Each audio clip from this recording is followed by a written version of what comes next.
Hey everyone, I'm here to talk about Cabin in the Woods, which is one of my favorite movies of 2012. Actually, it's just as good as the Avengers, to be honest. So, why is it good? Honestly, if you love any horror movie, especially Evil Dead, because the first two-thirds of this movie is like a tribute to Evil Dead, then you're gonna love this movie. It is funny, it is sometimes scary, but not exactly. It is a horror comedy, but it has great thrills, and it has the badass third of a movie that you'll ever see in a while. Trust me, I'll get to that. So it's directed by Drew Goddard and it's produced by Josh Whedon, but it's written by both of them. And my God, these guys are sick motherfuckers. And this has Chris Hemsworth. Way before he was Thor, even though this came out in 2012. They shot this before they did Thor, so I thought that was pretty interesting. And let's see, it has the pink Power Ranger, I believe. Her name is Jules in this. She's a blonde head, and there's a very special cameo in the end, and I'll get to that later. So this is not a typical horror movie, actually, because the way it starts, it seemed like a traditional horror movie. It has drawings of sacrificing, beheading, and all the deaths and all that, and blood is dripping down, and has the horror theme to it. Then all of a sudden, it cuts to a vending machine, coffee coffee maker talk with Richard Jenkins and Bradley Whitford, and they're working in this like laboratory or something like that. You don't know where exactly they're working, but then it gets explained later on. But at this point, if you ever saw this in theaters or put in your DVD, you're wondering, wait, am I watching a different movie right now? Because it doesn't seem like Cabin in the Woods. So these two are talking, and it's about Bradley Whitford and his wife expecting a child, and he has to use power tools to make shelving to make it easier for the kid. Like a normal talk between two guys. And but the entire time you're like, wait, I thought this is going to be a horror movie. What the hell is this all about? So it seems like just normal talk between everyone. But and then once the conversation ends, then you see Cabin in the Woods in big red letters and a bloody scream like ah. And then it cuts to our main characters, who are five students. Dana is the redhead. Jules is the blonde chick. The Chris Hemsworth is Kurt. He's like the jock in this one. There's another guy is who I believe his name is Holden or something like that. And my favorite character in this movie, Marty, played by Franz Kranz. And these characters are actually written well, every single one of them. And they're normal teenagers. Well, normal college students, actually. They're not stereotypes for horror movies. They are actually very smart people, each and every single one of them. And but at the time, you're wondering, wait, why is Jules acting like a bimbo then? And why is Chris Hemsworth kind of acting like a douchebag? Like a douchebag jock, the alpha male. Even though these are all smart kids, they even say that Chris Hemsworth is studying sociology, and along with Jules and everyone else, Chris Hemsworth explaining which books Dana should read, which I thought was pretty good. Marty comes along though, and it's one of the best openings I've seen to a character. He's driving this beat up car and he's smoking his huge ass metal bong, and everyone's like, dude, do you want to get arrested? He's like, nah, no one's gonna arrest me. No one's gonna arrest a guy smoking a bong. Society. So he locks up his beat up car. His window is down and he leaves it down. And everyone told him, dude, you shouldn't bring the metal bong. He's like, what metal bong? He shrunk it down and then it becomes a metal thermos. And he drinks from it. And my God, that is an awesome item. And the funny thing is that that actor, during the interview, he said that if this movie was a critical hit, then they would start mass producing these thermos bongs. Unfortunately, it wasn't, which is a shame because I would so want that one. Even though I can't smoke, I don't smoke, I just want it. It looks awesome.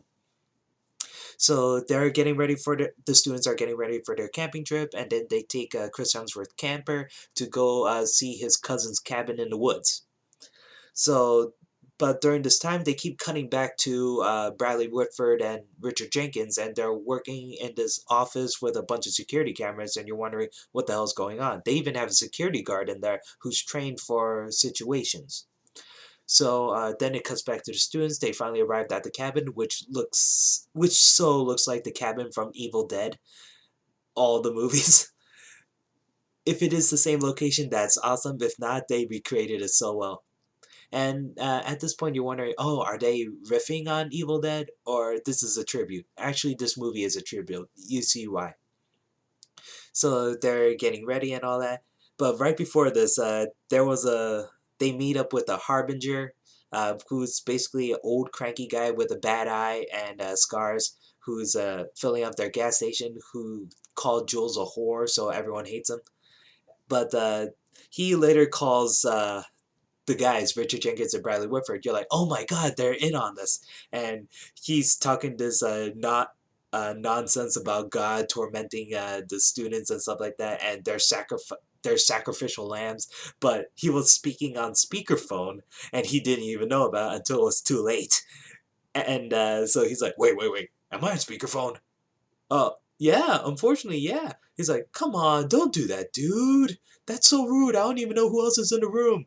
He's like, okay, I'll take you off speakerphone. And then he continues his speech, and then he realized he's still on speakerphone. He's like, I'm still on speakerphone, ain't I? And everyone's laughing. It was a hilarious scene. But yeah, back at the cabin, the kids are about to party, and then back it goes back to Richard Jenkins and Bradley Whitford. They're taking bets on what the students are gonna pick. You don't even know what's this all about yet. And then it cuts back to the students still partying. Jules is becoming more and more of a bimbo, who is hot though because she made out with a wolf on a dare, and she was so into it. It's a long 5 minute scene on her just kissing the wolf and licking the tongue off of it. It's a beheaded wolf, on the wall. So the cellar door opens and they go inside the cellar and they realize there's all these weird objects around. There's like a conch, there's a necklace, there's old pictures, there's old film reels and all that. And then Dana happens to pick up a old dusty book that is about the family that used to live in the cabin. And it turns out they're cannibals and they killed each other off. So as she's reading along to the rest of the students, she comes across a Latin phrase, and Marty's the only smart one here because he's seen every single horror movie. So he's like, okay, I'm drawing a fucking line in the sand, do not read the fucking Latin. Unfortunately, people didn't listen to him, so Dana read the fucking Latin, and the zombie redneck torture family comes rise out of the graves and was about to wreak havoc on the students. Then it cuts back to the laboratory with Richard Jenkins and Bradley Whitford, and everyone's celebrating because the maintenance department won the bet for zombie redneck torture family that the students were going to pick. And then you see it's all on the blackboard about all these things that the students could have picked in the cellar that could have led to these monsters that these people created. So then it turns out that it's not just the US that's in on this. It's everywhere in the world because it's the US and Japan has the um, what's that movie called? The Grudge. Basically, The Grudge happened in Japan, and it's with these 29-year-old kids, and they're trying to survive against this ghost, which was pretty funny and sad.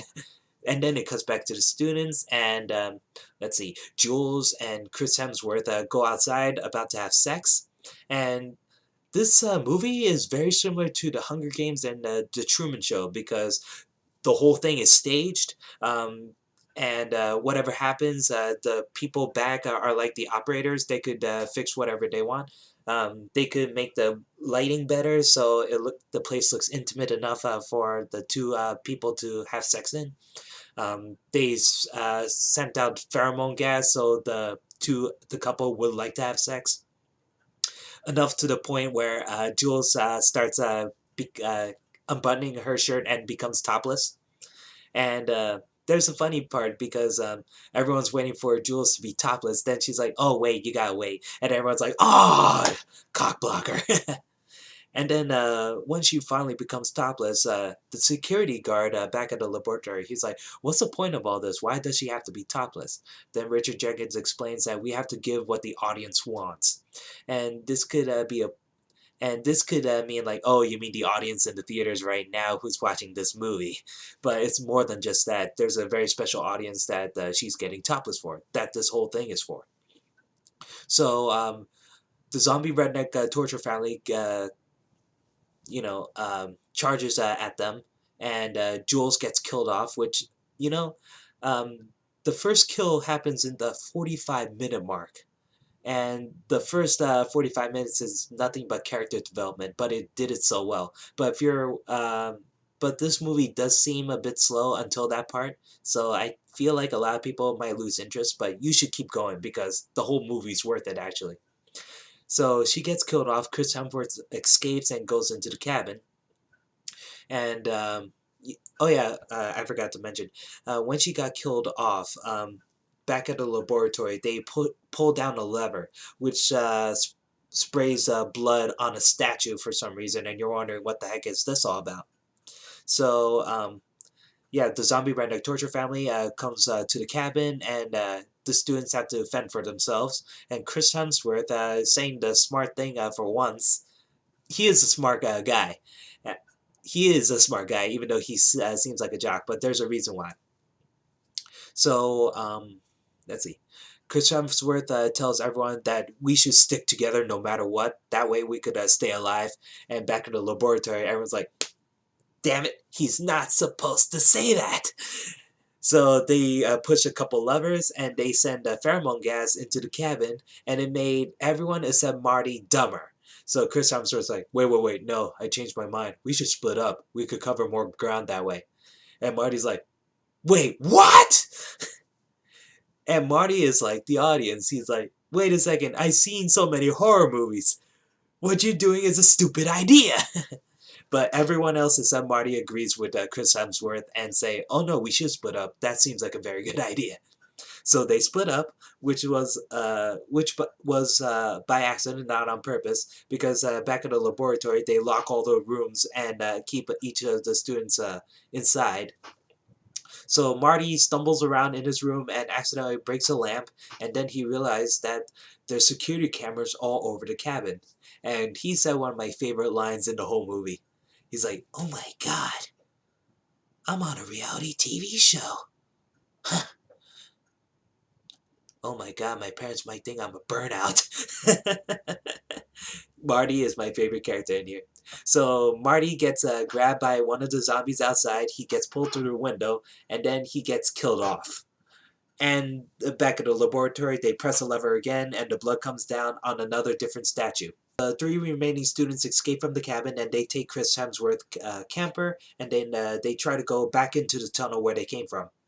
So, but at this point, back in the laboratory, they realize that the tunnel wasn't blown to bits yet, and they're trying to figure out why. But at the same time, the camper is heading towards the exit. So during this scene, it's a race against time to see who gets. Would the people in the camper escape, or would Richard Jenkins finally solve the demolition problem?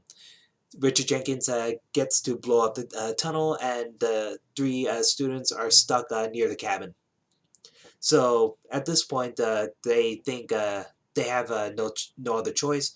There's a huge gap, and Chris Hemsworth believed that he could go across this gap on his bike, and he's becoming like the hero.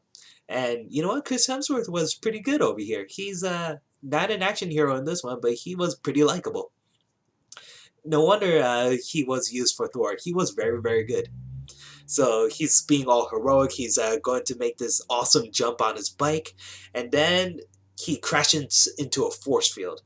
Then it turns out there's a whole force field all surrounding the cabin, which means that the remaining students have nowhere left to go. The problem with this scene is that near the beginning, they showed this beautiful landscape shot of the students in the camper going through the tunnel, and then it shows this eagle crashing into the force field. So you already knew when Chris Hemsworth decided to jump the gap, you already knew he's going to die because he's going to crash into the force field. So I wish they cut off the scene with the eagle, because I felt like that was really unnecessary.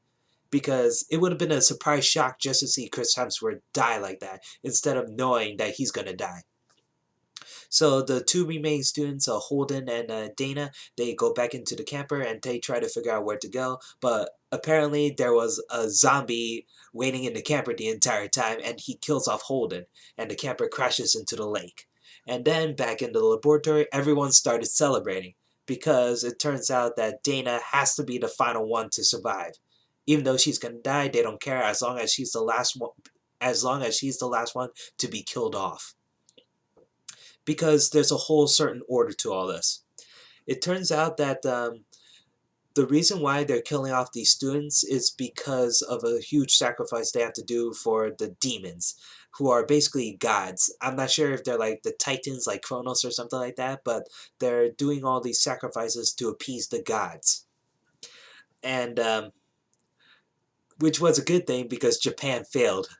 And it showed this very funny scene with the 9-year-old kids, doing a prayer, and then the ghost turns into a frog, and they're like, "Oh, yay! The ghost becomes a frog, and everyone is happily ever after! Yay!" And everyone's cheering. And Richard Jenkins is seeing this on the television, and he's like, "Fuck you!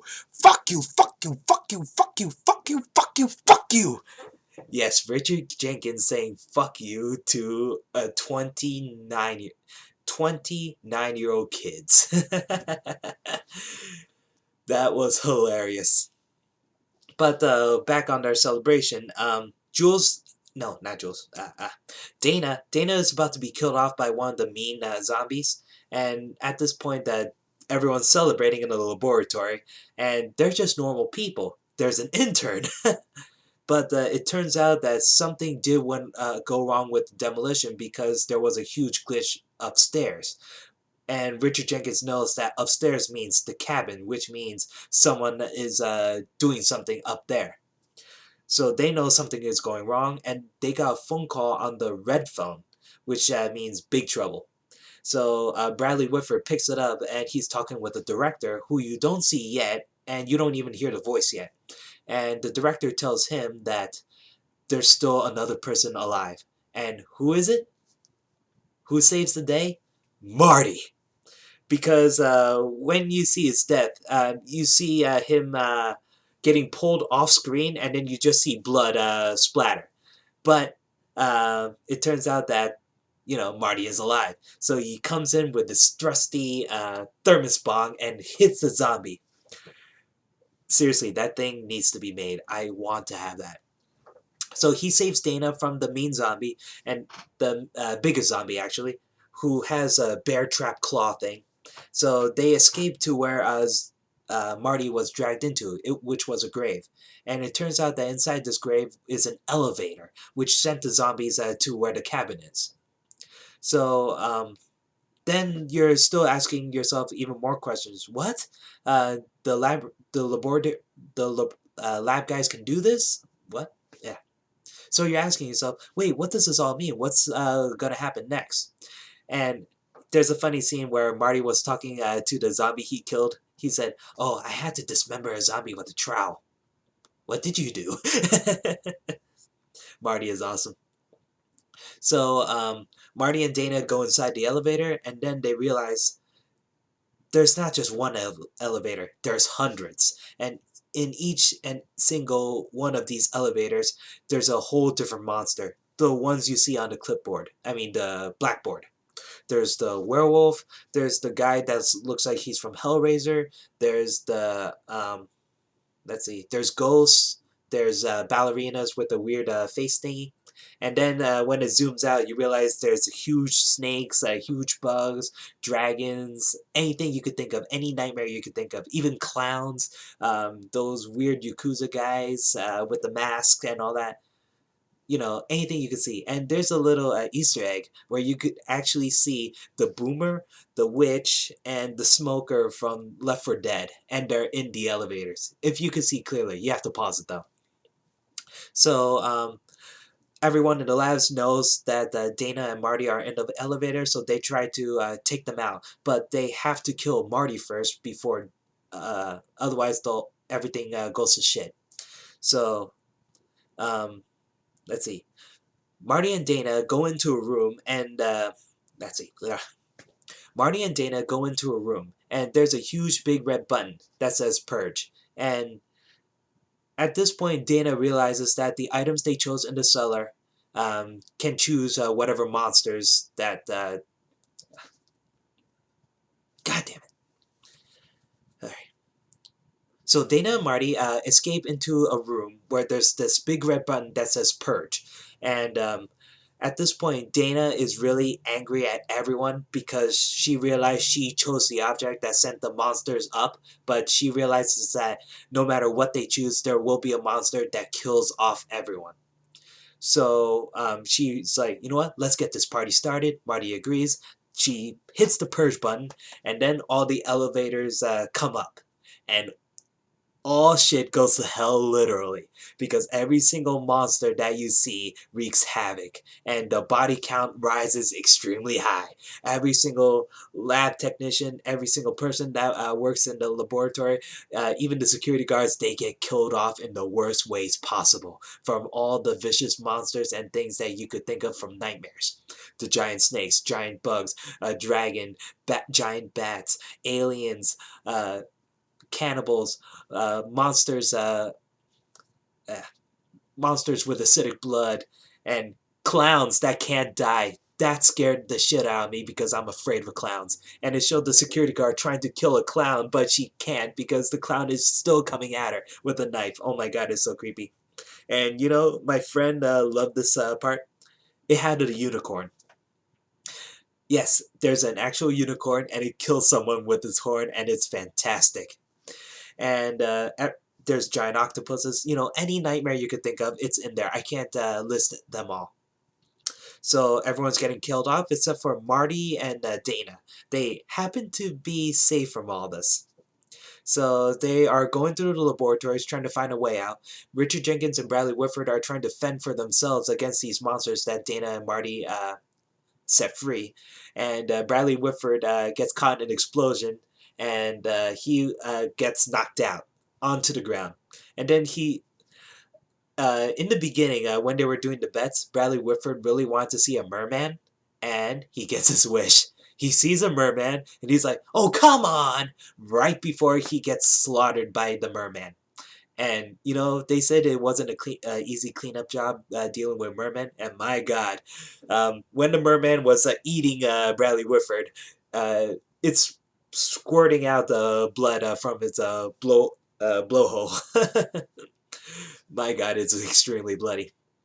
So Richard Jenkins gets killed off by Dana, and right before he dies, he tells Dana to kill Marty. And the entire time you're like, wait, why? Why is it so important to kill off Marty before Dana? Aren't you going to kill them off anyway?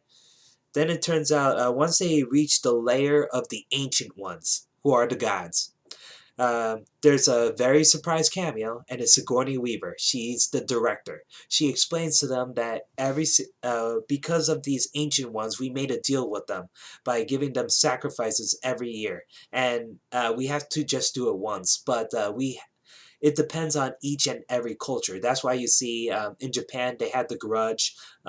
U.S. is like the Cabin in the Woods because they chose it.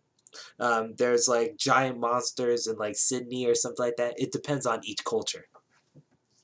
So and not just that, the ancient ones like stereotypes. They like the horror movie tropes. They actually want let's see. The they want the whore to be killed off first. Then they want the jock no, then they want the fool to be killed off second. They want the jock to be killed next, and then the scholar, and then the virgin. And apparently Dana is the virgin in this, even though she isn't a virgin. Sigourney Weaver even said this. She's like, "We work with what we have." So, but Sigourney Weaver explains that if Marty doesn't sacrifice himself or gets killed off, then the Ancient Ones will rise and destroy the world. So Dana is thinking about this. She's about to kill Marty with a handgun, and Marty just lets her get bitten by a werewolf. So Marty and Sigourney Weaver are fighting each other, and then Marty is saved by one of the zombie torture redneck family members, a girl with one arm, and she kills off Sigourney Weaver. And my God, I never thought I would see Sigourney Weaver die like that. And Marty goes back to comfort Dana, and they say their final words together. Marty's like, "I'm sorry I let you get bitten by a werewolf."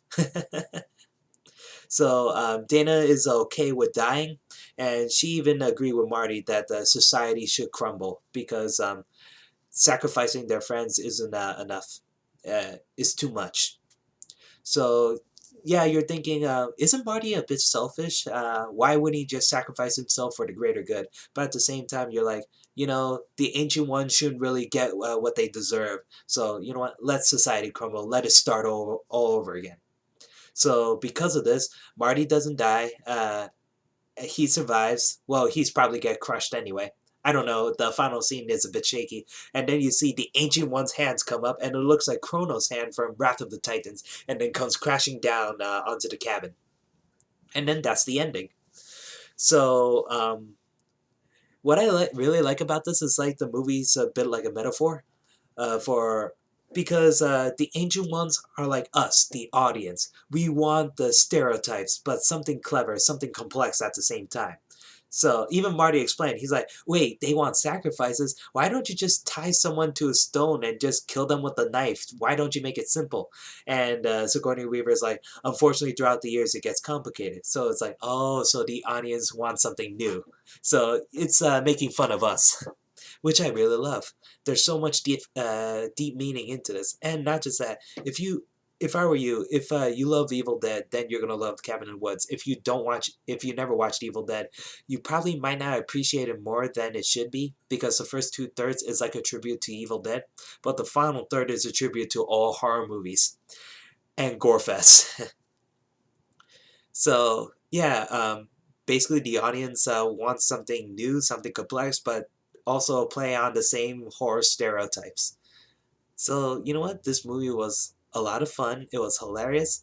It has a few scary moments, but not really. It is more of a comedy than horror, but it is a well done horror comedy. And if you haven't seen it yet, I suggest you watch it, especially for the final third, because the final third will blow your mind. Seriously, a unicorn killing someone. Who wouldn't want to see that? So that's all I gotta say about Cabin in the Woods, and thank you everyone.